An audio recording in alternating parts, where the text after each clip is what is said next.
Hey gang, AV here. Welcome to my review of the G.I. Joe Retro Collection Cobra Trooper, Walmart exclusive. Here he is in the packaging. As you can see, he is a blister card figure with all of his accessories visible there in the bubble. Some classic style on the card. A little bit of a retouch on the artwork there, but still very reminiscent of the classic toy line.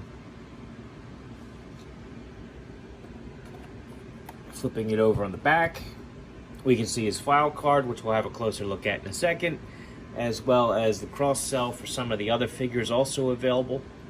And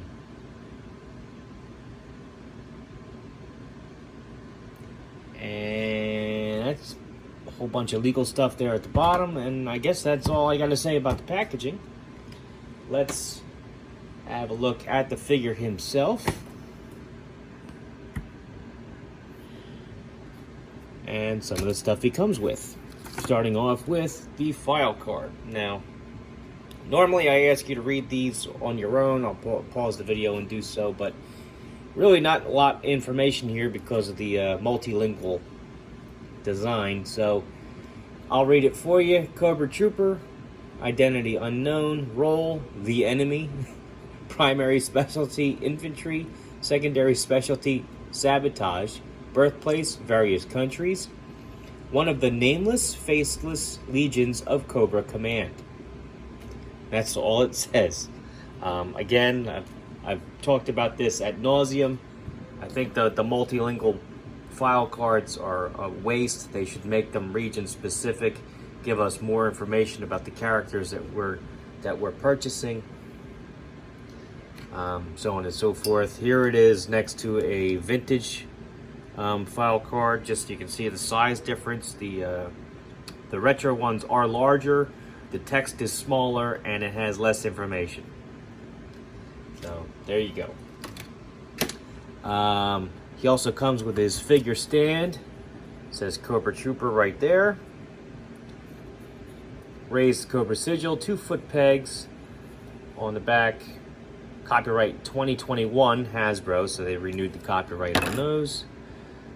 He has this little leaflet here that basically just says, you know, warning choking hazard in like 27 different countries. Okay. And then copyright Hasbro, Pawtucket, Rhode Island in multiple countries. So that's all we got to say about that. He's got his rifle here, which is a nice design. Make sure I get good light on this. It's a nice design. I do like this, although it is a little bit of a flexible plastic. So I have 2 of these opened right now, and one of them came out a little warped. I have to apply a little heat to it. But still, it's a nice looking weapon. I do have one gripe with it, however. Let's get him standing up straight.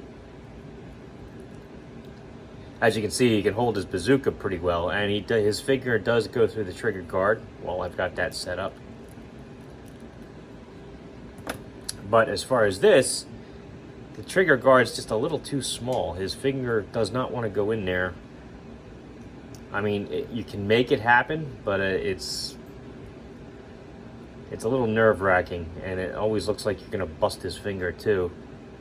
I've got him kind of stretched out, but out of the packaging, you got to really watch because he is blue plastic. You could stress that, get a stress mark in there if you're not careful.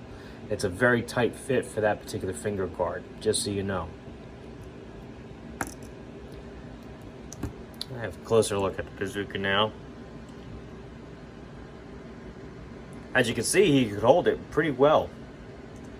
I was very happy with how I could pose this with him. It does have a drilled out front and back, which is kind of cool.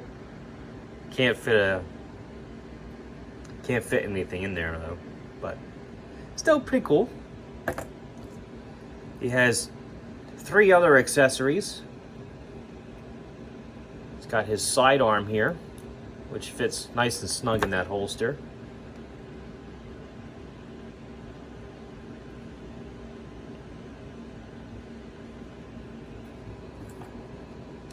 And fits nicely in his hand as well. Trigger finger goes right through there. Very nice. He's got his knife, which fits into his web gear.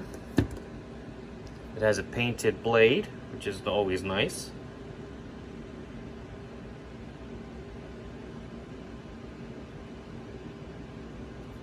Nice sculpt on that as well. And he's got his helmet, which his head appears to be more or less the same as the one that came with the Fang, the pilot that came with the Fang with the hair and everything. But this helmet fits on a hell of a lot better, thankfully. It's just a plain helmet. There's no designs on it or anything. There are a couple tabs on the inside just to help it stay on his head. And it's nice and snug on there. And have a look at the figure himself. Make sure I get good lighting on him. It's a nice looking figure. They did a really good job, and he's got excellent articulation, just like this Stalker figure I reviewed not too long ago. He is from the same line, the same wave, as a matter of fact, and he has equally good articulation on him.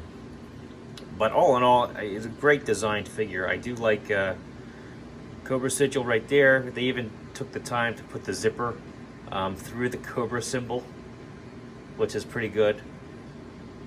Nice attention to detail. Very good figure.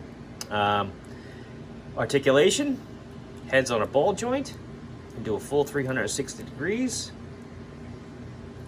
You can look up slightly, not too much. Look down slightly, not too much. Tilt side to side slightly. Arms, do a full 360 at the shoulder. They can go up very high. There's nothing at the bicep. Elbows bend a little over 90 degrees. Rotate 360. Wrists rotate 360. And they also have the coveted wrist hinge. This goes up and down. And I believe this side does too. Yeah, both sides go up and down. He has a diaphragm joint. Gets a decent range of motion up there. As you can see, his web gear doesn't really hinder it at all.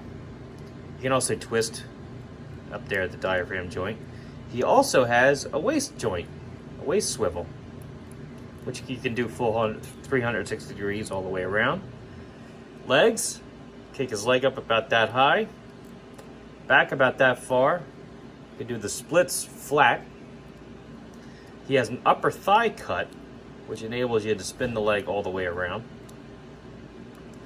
Double jointed knees, kick his heels back about that far. He's got a rotation here at the top of the boot, spin his foot all the way around. Ankles, he can point his toes down, point his toes up, and he has a rocker joint. So, I mean, excellent articulation on this guy. He's obviously an army builder, being a Cobra trooper. And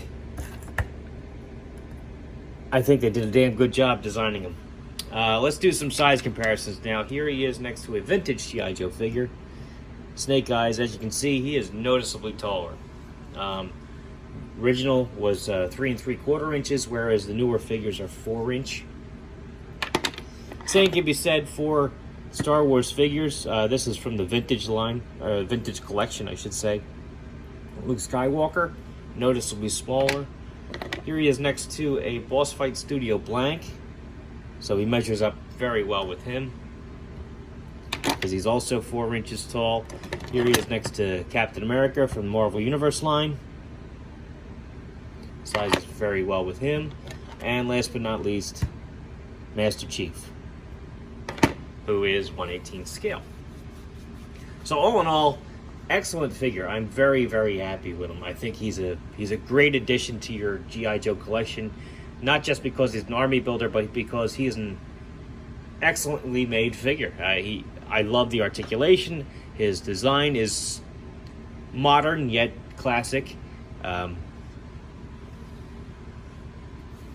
Great attention to detail, especially with that Cobra sigil on his chest. I like the fact that he can carry his pistol, his knife, and both weapons if you use both hands.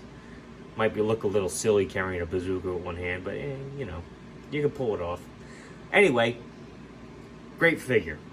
Highly recommended. I do hope that you're able to find one in the stores. If not, try Walmart.com as well as the Hasbro online toy store. That's where I got mine, Hasbro and Walmart online. So anyway, this has been AV. If you like this video, check out my channel. If you like what you see there, then please subscribe. And as always, thanks for watching.